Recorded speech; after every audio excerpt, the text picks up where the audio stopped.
حضرت عمر بھی آئے تو آئے قرآن کی تاثیر کی برکت سے۔ حضرت صدیق اکبر نہ اپنے گھر کے سین میں بیٹھ کے قرآن پاک پڑھتے تھے تو رویا کرتے تھے، روتے تھے۔ مکے کے کچھ سردار کٹھے ہو کے نبی کریم کی بارگاہ میں گئے، کہنے لگے ایک تو صدیق اکبر کو منع کریں کہ قرآن اونچا نہ پڑھا کریں، اور اگر اونچا پڑھنا ہے تو پھر ان سے کہیں پڑھ کے رویا نہ کرے۔ حضور نے فرمایا اپنے گھر میں بیٹھ کے پڑھتا ہے، روتا ہے، تمہیں کیا ہے؟ یا رسول اللہ، یہ ابو بکر صدیق جب قرآن پاک کی تلاوت کر کے روتے ہیں نا تو ہماری بچیاں بھی رونے لگتی ہیں، ہماری عورتیں گھر کا کام کاج چھوڑ کے تو صدیق اکبر کے دروازے پہ کھڑی ہو کے روتی رہتی ہیں۔ حضور ان سے کہیں یہ قرآن سے جو شغف ہے ان کا، کہاں گئے مسلمان جو قرآن پڑھنے والے تھے، کدھر گئے؟ سارا کچھ ہی ہمارا موبائل لے گیا۔ میں کس طرح یہ بات بیان کروں کہ کچھ لوگوں نے رمضان میں بھی قرآن پاک ایک بھی ختم نہیں کیا، رمضان شریف میں بھی ایک قرآن پاک کی توفیق نہیں ہوئی، لے گیا سارا کچھ ہماری خوش گپیاں۔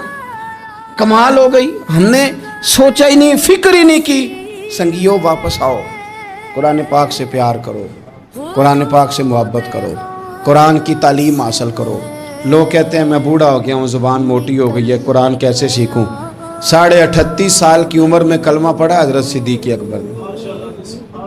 کچھ صحابہ ان سے بھی عمر میں زیادہ تھے، تو بڑی عمر میں دین سیکھا کہ چھوٹی عمر میں سیکھا؟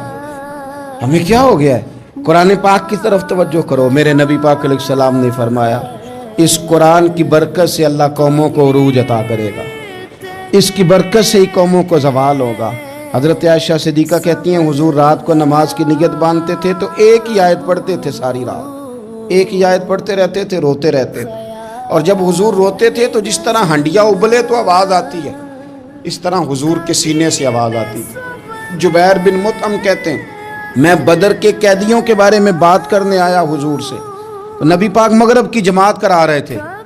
جب میں مدینے پہنچا تو مسجد نبوی کے باہر کھڑے ہو کے میں نے حضور کی تلاوت سنی۔ فرماتے ہیں بس میں تو بات کرنے آیا تھا نا، تو وہ آیتیں سنی تو مجھے یوں لگا مجھ پہ بجلیاں گر رہی ہیں۔ کون ہے جو میرے دل کے کفر اور کفل دھو رہا ہے؟ بس قرآن سنتا گیا اور رب مجھے ایمان کی توفیق عطا فرماتا گیا۔ میں نے کلمہ پڑھ لیا، مسلمان، قرآن ہی ہمارے ہر مسئلے کا حل ہے۔ میں کیا کروں؟ قرآن پڑھتے ہیں ہمارے ہاں، پر قبروں پہ پڑھا جاتا ہے، پر ختموں پہ۔ کیا قرآن پاک کا یہ حق نہیں تھا کہ وہ شادی والے دن بھی پڑھا جاتا؟ کیا قرآن پاک کا یہ حق نہیں تھا کہ وہ اسمبلی میں بھی پڑھا جاتا؟ قرآن پاک نہ شکایت کر رہا ہے، شکایت کرتا ہے کہ ان لوگوں نے نہ مجھے ختموں پہ پڑھا ہے، اسمبلی میں نہیں پڑھا۔ وزیر اعظم کے خطاب سے پہلے تلاوت ہوتی ہے تو یہ تلاوت کے بعد یہ اعلان کیوں نہیں کرتے کہ ہم کریں گے وہ جو قرآن کہے گا؟ صدر کے خطاب سے پہلے تلاوت کراتے ہو تو یہ کیوں نہیں کہتے کہ اب ہوگا وہ جو قرآن کہہ رہا ہے؟ اسمبلی کا اجلاس تلاوت قرآن پاک سے شروع کرتے ہو تو یہ بھی تو کہو نا قرآن کے مطابق فیصلے ہوں گے۔ عدالتوں میں قسمیں اٹھانے کے لیے قرآن رہ گیا ہے، اس پہ ہاتھ رکھ کے کہو جو کہوں گا سچ کہوں گا۔ آج کے بعد وکیل بھی ہاتھ رکھے نا قرآن پاک پہ، جج بھی ہاتھ رکھے قرآن پاک پہ، گواہ بھی رکھے، ملزم بھی رکھے، اور مدعی بھی بتائے کہ اس نے پرچہ صحیح درج کرایا ہے، اس نے صحیح درج کرایا ہے، نام صحیح لکھوائے، اور یہ سارے بتائیں جج سے لے کر ملزم تک کہ ہم فیصلہ وہ کریں گے جو قرآن پاک نے ہمیں کہا ہے۔ صرف قسموں کے لیے رہ گئے۔ 2 صورتیں پڑھنی نہیں آتی اور تم بیچ میں قرآن پاک کو لا کے قسمیں اٹھاتے ہو۔ وہ تاجر جو دکان شروع کرنے سے پہلے تلاوت کراتا ہے کس لیے کراتا ہے؟ کہ میں تجارت قرآن پاک کے مطابق کراؤں گا، اس لیے کراتا ہے۔ وہ تو کہتا ہے ذرا دکان صحیح چلے، ذرا برکت آ جائے۔ برکت نری تلاوت کرانے سے نہیں آئے گی، قرآن کے مطابق تجارت کر پھر زیادہ برکت آئے گی۔